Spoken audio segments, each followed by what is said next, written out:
to the Monroe Review, where it's all about connecting, sharing, and valuing the arts in the central San Joaquin Valley. I'm Donald Monroe. Today is July 25th, and we're going to be talking about the busy art scene in August. We still have a lot of theater left this summer, and today's show will again be devoted to that topic. We'll be hearing about local productions of Alice, Into the Woods, and School of Rock. But first, let's recap some of what I've been covering on MonroeReview.com.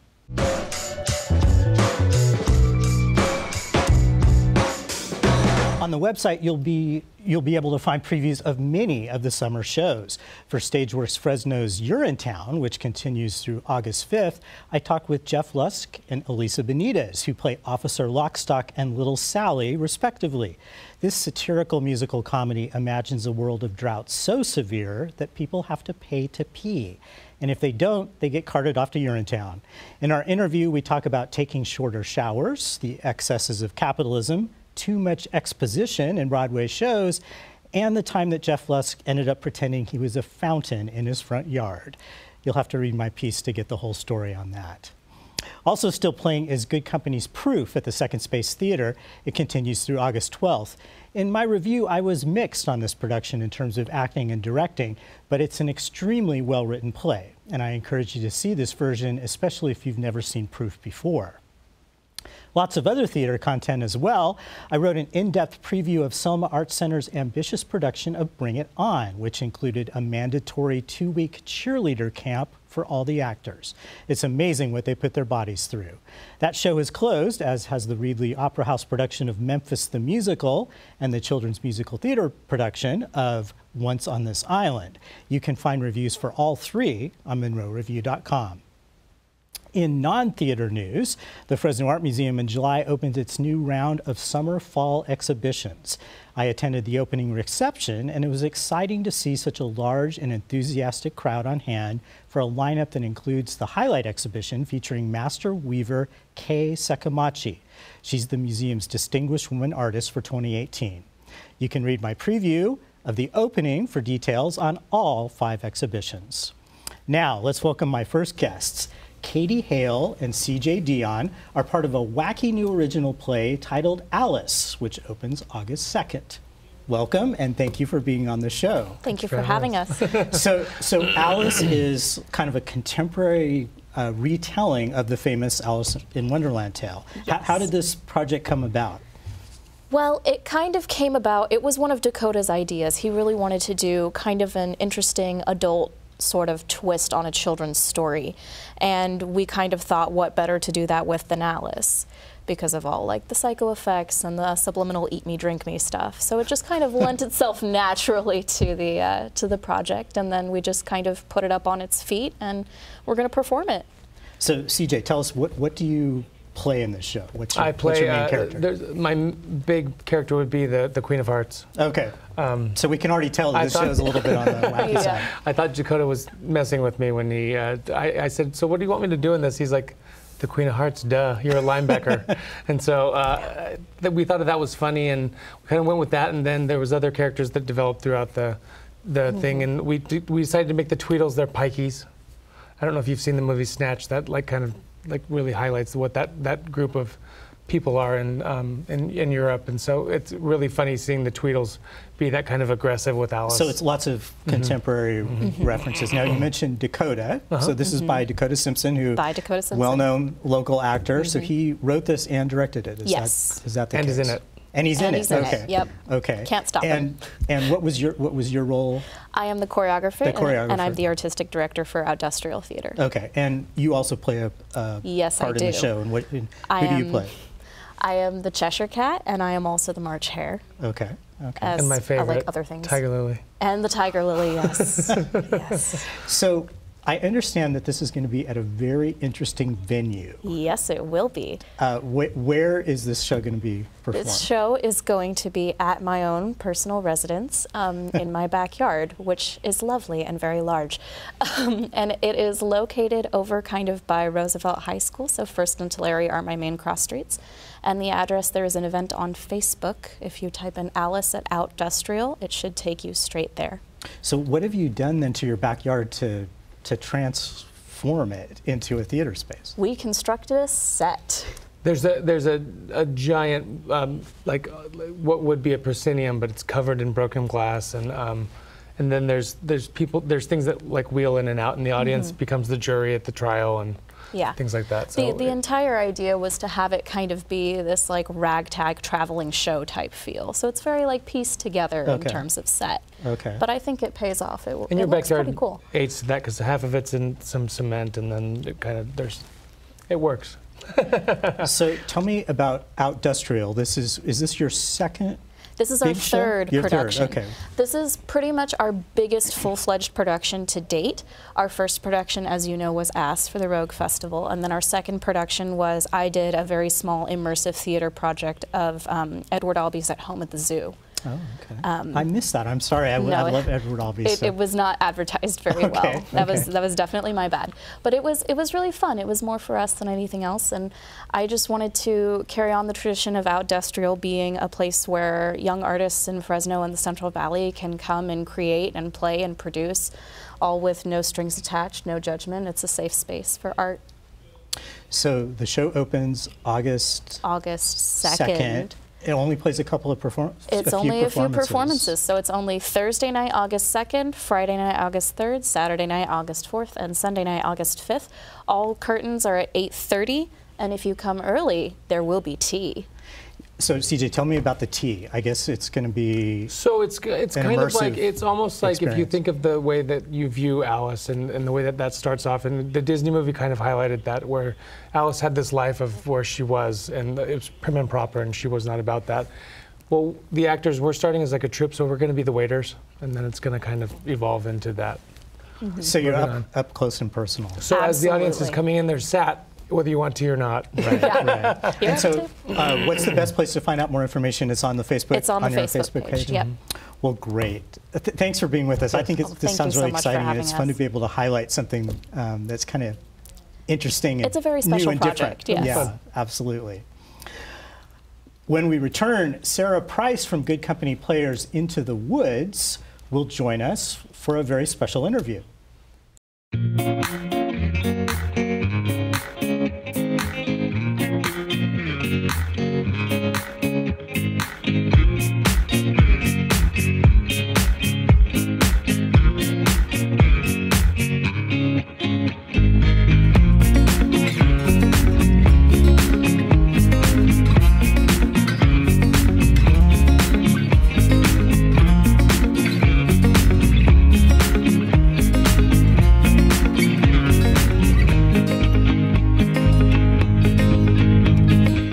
One of Stephen Sondheim's most accomplished musicals is Into the Woods, and one of my favorite songs in that show is Children Will Listen. I welcome none other than the witch herself, Sarah Price, to talk some more about that beautiful song. Sarah, thank you so much for being here. Thank you. The story that I worked on with you for the preview for this show was just one of my favorites of recent memory. It really digs really deeply into just that song, really, that we spent that amount of time. And just for some background for folks, you and I spoke on the phone at length, and then I sent you a list of email questions, and you must have spent hours working on your answers. I loved it. I've always been told when I wanted to talk about fairy tales or stories with people, it was a common thread to hear, well, you're taking it too seriously, until I realized that there are whole schools of thought about this, and criticisms and writings and literary analyses, that this is not me reading too much into it. So that was really fun. So just to set it up for people who might not have seen the show, the witch sings this song at very near the end of the show. But the lyrics are almost more general in nature. They're not really so much about the plot of the show. Right. Tell us, what does the witch sing, and why is it called Children Will Listen? She sings a song. It's actually repeated a few different times. It's a thread that goes through the show, and she says, children will listen, and at the end it goes through it morphs through different versions or incarnations depending on where she is in the story. But the final moment is just reminding everyone that the tales you tell, the stories you tell, are like spells, and they take on a life of their own, and that they're seeping into the collective psyche of the people that hear them, and it affects everyone. They really are listening. And we say children, but I don't think you just have to think of them as being young people. It can also be all of us. It's wherever we are, that's the youngest part of us, the part that's still learning, that's still evolving, that's still becoming. So. Now, you are a teacher, I am. so you have lots of children listening to you. Yes, I do. And what do you think? Do you think of these lyrics at all when you are just giving lectures in class or talking to your kids? It's something I had said with you is it's weighty. It is a weighty thing. It's a very heavy responsibility when you're teaching to know. I mean, there's just the basic things of what if I say something that's wrong? What if I make a mistake? What if and there are all those kind of more shallow worries that we all deal with when you start to speak in front of people all the time, especially young ones writing everything down, like, that must be true. And you think, was it? I hope it was. I hope I told you the right thing.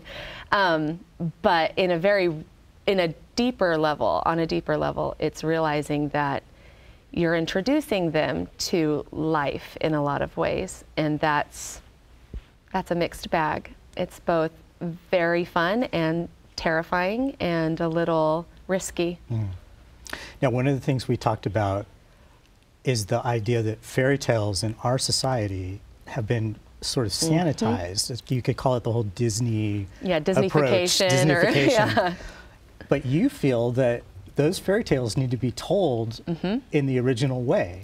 Well, and I think that the fairy tales themselves are, I would say it's more descriptive than prescriptive. So it's not a here's how you live, it's describing or echoing or reflecting reality. So it's a really easy go-to with people if you talk about the Old Testament. It's not a very clear moral from this story means, it's very descriptive. It describes reality and what's happening and very complex issues with varying, sometimes the same person's a villain that is later the hero. It's not, there are no super clear, this is the exact right thing to do. Versus putting your own narrative on it and saying, oh, this is prescriptive, this is how you're supposed to live. And fairy tales weren't originally for children. They were written by adults, for adults, and a part of it was inculcating culture, or this is who we are. The Grimm's brothers, that was huge for them. That's how Germany kind of unified under this is who we are going to be as a culture. But it was more about describing the realities, not saying this is what you're supposed to do. And as we've gone into the 20th century, and even worse, I think, in the 21st century, we just neuter them more and more, and we pare them down so it's palatable for what we consider palatable for young audiences, because we don't think they can handle that. And I don't think we realize how much we cheat them out of what the stories are there for, what they can be. So by leaving out the ending, or the bad brutal ending, parts. the brutal parts where the witch gets killed, or the then they're just the stuck. wolf eats, trying to figure this out. It makes it, we try to make it easier for kids, but in a way we're just... And the best one of that, we talked about with Hansel and Gretel, that idea that the witch we don't want her to get cooked or anything. But anyone that's out to eat children, for a kid reading that story or hearing that story, the fact that she gets cooked is a good thing. Right. It's assuring, it is comforting to know It's that justice will be done. Yeah. It's a clear, this is what happens. Right. So how long does Into the Woods run? It's a long run for Through Kid Company. September 16th. It's a very long run. It's also a beautiful song, and Thank you're going you. to sing it for I us, am. and I'm really excited about that. Thank you. And again, for people, if they want to know more about this topic, find our story and read it. Absolutely. It's really quite good. When we return, a performance by Sarah of Children Will Listen.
And now here's Sarah with Children Will Listen.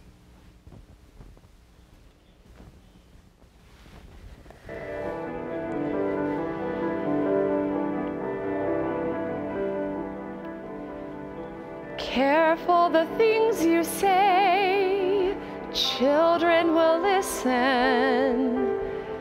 Careful the things you do, children will see and learn. Children may not obey, but children will listen. Children will look to you for which way to turn, to learn what to be. Careful before you say, listen to me. Children will listen.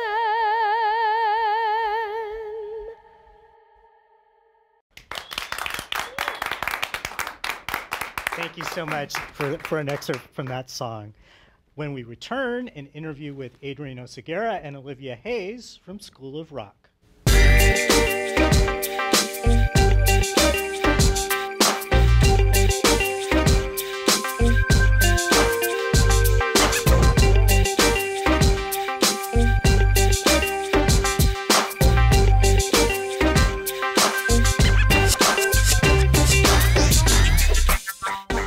There's some exciting news for teen performers in the Central San Joaquin Valley. There's a new theater company just for you based at the Selma Arts Center. We welcome Adrian Oseguera and Olivia Hayes, who are here to talk about the new production of School of Rock.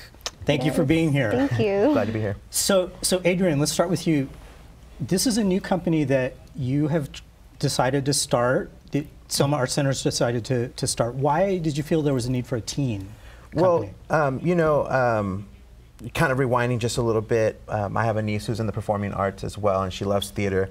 And she's at that age where she's just a little too old for maybe some of the junior productions, but still too young and lacks a little bit in the skills for maybe a main stage show. And so I started to notice after watching some of her shows that she wasn't the only one in this situation. Working with different companies, I noticed there was a lot of kids that didn't have something that they could be the stars of. And so moving to now, we kind of really set out with the Selma Arts Council to try to alleviate that problem and fix that. So Olivia, you jumped at the chance then to be in School of Rock? Well, the way I got into the show was a little interesting. I was planning on auditioning because I had just seen School of Rock in New York with my choir. And I was like, oh my gosh, I love that show. I have to be in it. When I heard that he was doing it, I got so excited. And my parents were like, you know, we want to go on vacation this summer, so how about you not do a show? And I was like, oh man. And I actually saw him at Little Mermaid. That's where, yeah, I went to go see Little Mermaid, and I was talking to him after, and I was like, how did auditions go? And he was like, man, he was like, I kind of like posted everything a little late. We didn't have that many people who came in. And I said, well, you know, if I can get my parents on board, like I can probably do it. Okay. And so we kind of worked things out. He sent me some audition music. And great, great. Yeah. So this is indeed then the version of the Jack Black Absolutely. musical. It's a little different, but like, yeah. It runs very parallel to the movie with Jack Black and Mike White. The characters are pretty much the exact same, and the storyline follows very closely. Yeah. There are some minor differences just to move it along for the stage, but yeah, it's same storyline, same characters. And how big is the cast? How many? My cast right now is up to 29. 29, wow. 29. So, Olivia, tell us, what role do you play then? I play Rosalie Mullins, and she's the principal of Horace Green Prep School. Okay. Yeah. Okay. And so she's a character. Now, you're high strung. Yeah, a little high strung. You're going to sing a song for us. Yes. Set that up in like 15 seconds. What is that song? 15 seconds. Like we said, she's very high strung, and she gets asked on a date by Dewey, and this takes place in a bar. She has a few drinks in her, and she kind of opens herself up, and Dewey finds out that she's actually like a rocker chick at heart. Okay, okay. And then the song you sing is titled Where Did the Rock Go? Where Did the Rock Go? Okay. When does School of Rock open? So we open August 3rd and run through the 11th. And you're at the Selma Arts Center. And does your cast and is the crew also? Are they also teens? And there are some, and actually I set out a little bit more to get adults for the crew. Okay. We of course are welcome to anybody that wants to be a part of the crew and or cast, especially if they're a teenager. But with this production in particular, with the moving instruments and everything, there's a lot of little logistics that have to happen just right for us to pull it off. So. Right. Yeah. And I'm curious, did the rights for School of Rock open up just for teen productions? Yes. Is that why we're seeing this? Because you're doing this before anybody else in the Valley, right? Right. So we were planning our season, and I was actually set to do another show, budget approved by the council for another show, and we had heard School of Rock's coming out, and it specifically says on there for educational purposes for performers 18 and under only, and knowing that fits right into my wheelhouse, we said, let's do it. Let's take it on. Well, that's great. It's always fun to learn that there's a new theater company in the Valley, and it seems like it's really going to, fill an important need. Oh yeah, definitely. So before we end the show with Olivia singing a number for us from School of Rock, it's time for The List. That's the selection of things to do in August.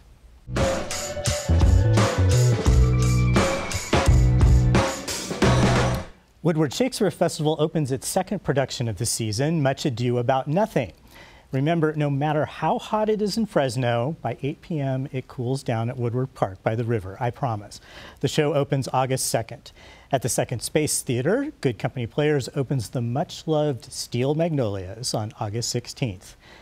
Jaguar Bennett, one of the Rogue Festival's favorite local performers, does a special one-night-only performance of his show Mansplaining on August 11th. If you're a fan of Good Company Players alum Heidi Blickenstaff, who's now a big Broadway star, you don't want to miss her starring role in the new musical version of Freaky Friday, which premieres on the Disney Channel on August 10th. I got to see a preview, and she's really funny. That's it for The List, and we'll be right back with a performance from School of Rock.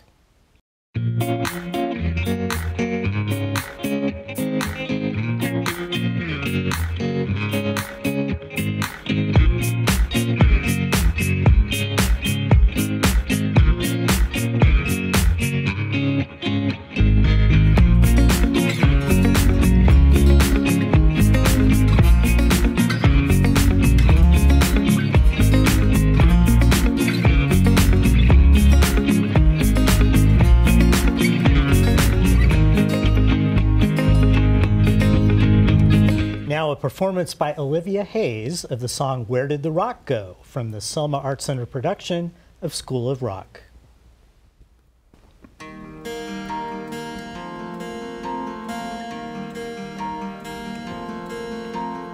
Back when I was younger, wild and bold and free, I can still remember how the music used to be.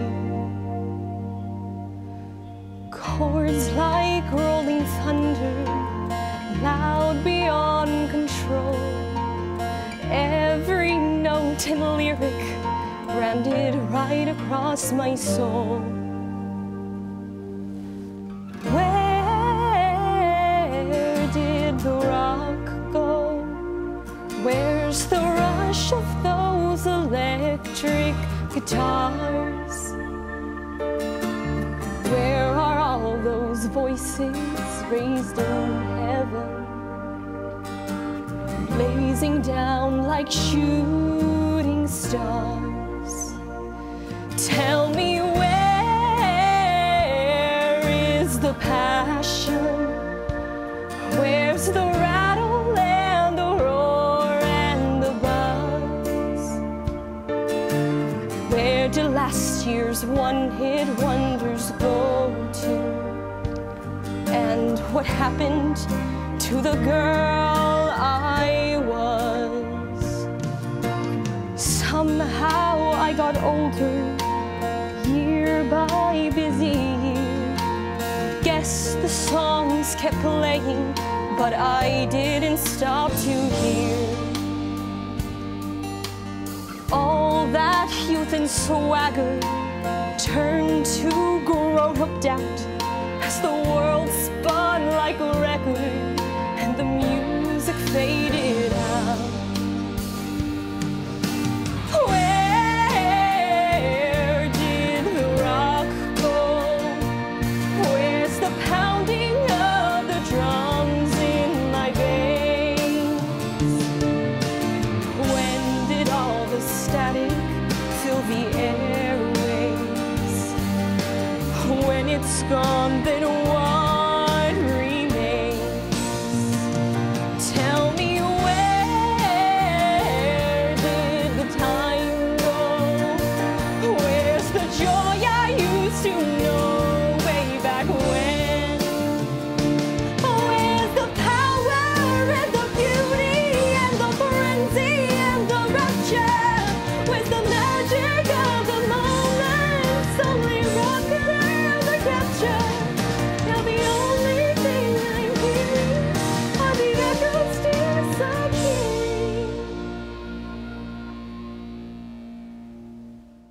Sorry for the outburst.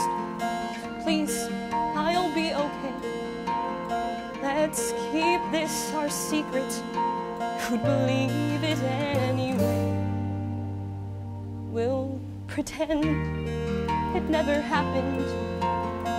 File it and forget. Still, thanks for the reminder that there's music in the end. Where did the rock go? All those feelings that I've learned to ignore.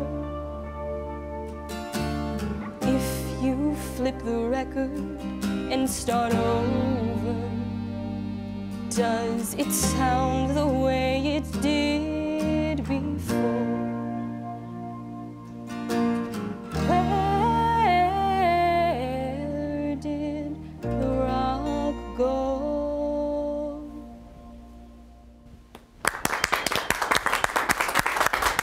Thank you so much, Olivia, and thank you, Sarah. That wraps it up for this month's episode of the Monroe Review. Be sure to keep up online at monroereview.com. A big thank you to our volunteer crew, and a thank you to all our guests from Alice, Into the Woods, and School of Rock. We'll see you next time.